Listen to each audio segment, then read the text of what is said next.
अपनी मृत्यु के समय भगवान श्री कृष्ण उस शिकारी से क्या कहे थे? अपने पिता को यदुवंशियों के विनाश की सूचना देकर कृष्ण वन में अपने भाई बलराम के पास वापस लौट आए थे। यदुकुल की स्त्रियों की रक्षा का भार उन्होंने अपने सारथी बाहुक के माध्यम से अर्जुन पर छोड़ दिया था। अब इस धरा पर वे बस अपने भाई के साथ कुछ क्षण व्यतीत करना चाहते थे। बलराम एक वृक्ष के नीचे निश्चेष्ट बैठे हुए थे, प्राणवान अथवा प्राणहीन यह देखने भर से पता नहीं चल रहा था। कृष्ण उनकी समाधि को भंग नहीं करना चाहते थे, अतः वहीं निकट ही बैठ गए। कुछ ही क्षण बीते होंगे कि उन्हें बलराम के सिर के पीछे से एक विशाल नाग निकलता हुआ दिखा, जो देखते ही देखते तनिक दूर पर स्थित समुद्र में समा गया।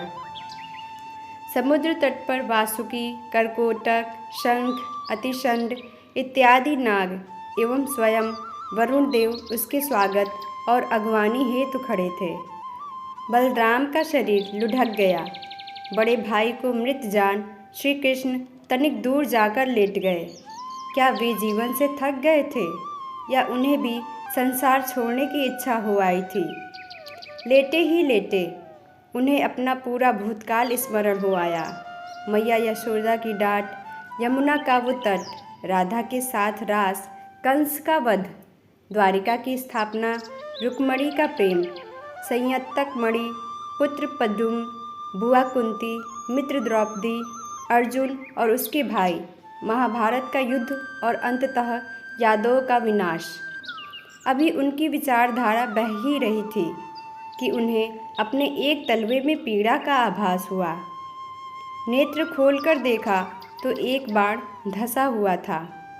एक व्याध दौड़ता हुआ आया और कृष्ण के पैरों पर गिरकर रोने लगा। उसने उन गुलाबी चरणों को अपनी गोद में रख लिया और बारंबार क्षमा मांगने लगा। कृष्ण बोले, क्यों रोते हो मित्र? तुमसे क्या अपराध हुआ है? क्षमा करो राजन, मृगों को मारने निकला था। तुम्हारे चरणों की झलक दिखी, उन्हें मृग समझ तीर छोड़ दिया। क्षमा करो, मैं अभी इस बाण को निकालकर औषधि लगा देता हूँ। रुको व्याध, पहले अपना नाम तो बताओ। मेरा नाम जरा है राजन। तो मित्र जरा, शांत हो जाओ। तुमसे कोई पाप नहीं हुआ है और मैं कोई राजा नहीं, देवकी और वासुदेव का पुत्र कृष्ण हूँ। कृष्ण का परिचय सुन वह व्याध और अधिक दुख में डूब गया, जिसके जीवित रहते ही संसार ईश्वर मानने लगा हो, उसी के साथ यह अपराध कर दिया उसने। व्याध हिचकियाँ लेते हुए बोला, यदि आप वे ही कृष्ण हैं जो मैं समझ पा रहा हूँ, तो आप तो साक्षात ईश्वर हैं।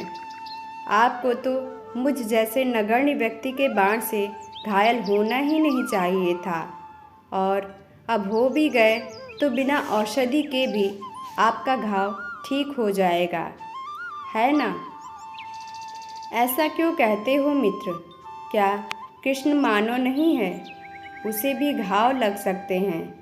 महाभारत युद्ध में कितनी ही बार मुझे महारथियों, रथियों, यहाँ तक कि सामान्य पदाति सैनिकों तक से अनगिनत घाव मिले हैं। यह अवश्य है कि वे सभी घाव शीघ्र ही ठीक हो गए, परंतु तुम्हारा दिया घाव विशिष्ट है मित्र। ऐसा क्या विशिष्ट है मेरे दिए घाव में? यह मेरी मृत्यु का कारण जो बनेगा। हे राम, लगा कि व्याध के सिर पर पहाड़ गिर पड़ा हो। वह व्याकुल होकर बोला, ऐसा क्यों कहते हैं कृष्ण? भला मेरे बाण में ऐसी सामर्थ्य कि वह स्वयं ईश्वर के अवतार का अंत कर दे। तुम्हारा बाण महादेव का प्रसाद है मित्र। व्याध के नेत्रों में जीवंत प्रश्न देख माधव बोलते गए, बहुत पहले एक बार द्वारिका में एक साधु आया था। वो ज़ोर ज़ोर से बोल रहा था कि उसका स्वभाव बड़ा क्रोधी है। वो शाप देने में देरी नहीं करता। उसकी इच्छा द्वारिका में कुछ दिन रहने की है। यदि द्वारिका का कोई नागरिक उसके क्रोध को सहन कर सके तो ही उसे आमंत्रित करे।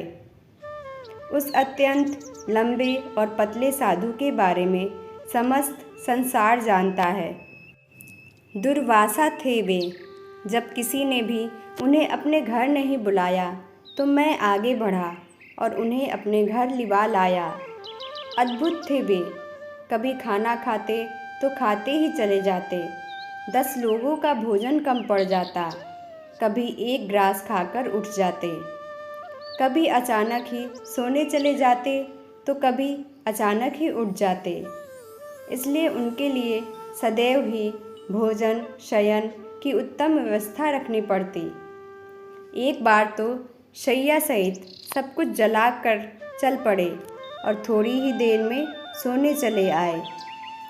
उन्होंने अपनी ओर से बहुत प्रयास किया कि उनकी सेवा में उन्हें कोई कमी दिख जाए, परंतु मैंने और मेरे परिवारजनों ने ऐसा कोई अवसर ही नहीं दिया। एक बार उन्होंने बहुत सारी खीर बनवाई। मैं और रुक्मणी उन्हें खीर परोसने के लिए खड़े थे। उन्होंने उस स्वादिष्ट खीर में अपनी एक उंगली डुबोई और बस उतना सा ही खाकर बोले कि इस खीर को अपने पूरे शरीर पर मल लूं। मैंने निसंकोच उनकी आज्ञा का पालन किया। उन्होंने रुक्मिणी की ओर देखा। उनकी इच्छा समझ मैंने रुक्मिणी को भी खीर लगा दिया। तत्पश्चात वे बाहर आए और एक रथ के घोड़ों को हटाकर उसमें रुक्मिणी को ही जोत दिया। जैसे अश्वों पर कशाघात होते हैं वैसे ही रुक्मिणी को भी कशाघात सहने पड़े। द्वारका की वीथियों पर उस रथ पर बैठे वे साधु रुक्मिणी की पीठ पर प्रहार करते हुए चले जा रहे थे। अंततः वे उतरे और पैदल ही एक दिशा में चलने लगे। हम उनके पीछे भागे। वे एक स्थान पर रुके और रुक्मिणी से बोले कि उनकी परीक्षा पूर्ण हुई। घाव को त्वरित रूप से ठीक करने के लिए औषधि देते हुए उसे अनंत आशीर्वाद दिया और मुझसे बोले, मैं तुम्हारी परीक्षा ले रहा था। संसार ने तुम्हारी उद्दंडता को कई बार देखा है। अपनी माता और ग्रामवासियों को सताने से लेकर पापी राक्षसों, असुरों और अन्यायी राजाओं का वध करते आए हो। तुमने सदैव अपने मन की ही की है। आज संसार ने तुम्हारा विनय भी देख लिया। मैं तुम पर प्रसन्न हूँ। आगे एक महायुद्ध होने वाला है। मुझे ज्ञात है कि उस युद्ध में तुम्हें असंख्य बार असंख्य घाव लगेंगे और तुम उनका प्रतिकार भी नहीं करोगे। अतः शरीर के जिस भी अंग पर तुमने खीर का लेपन किया है वह घाव को सहन कर लेगा। वे अति शीघ्र भर जाएंगे। परंतु कृष्ण, तुमने अपने तलवों पर खीर नहीं मला। चलो यह भी ठीक ही हुआ। तुम्हें भी एक बहाना मिल जाएगा। व्याध, जो अपने हाथ से माधव के तलवों से निकलते रक्त को रोकने का प्रयास करते हुए उनकी बात सुन रहा था, बोला, बहाना कैसा कृष्ण? और तुमने कहा था कि मेरा बाण महादेव का प्रसाद है, सो कैसे? मृत्यु तो निश्चित है ना मित्र। मृत्यु के लिए कोई ना कोई तो बहाना चाहिए ही। मेरा जीवन पूर्ण हुआ। जिस उद्देश्य के लिए मेरा जन्म हुआ था वह पूर्ण हुआ। वे साधु, वे महात्मा दुर्वासा महारुद्र के ही अंश हैं।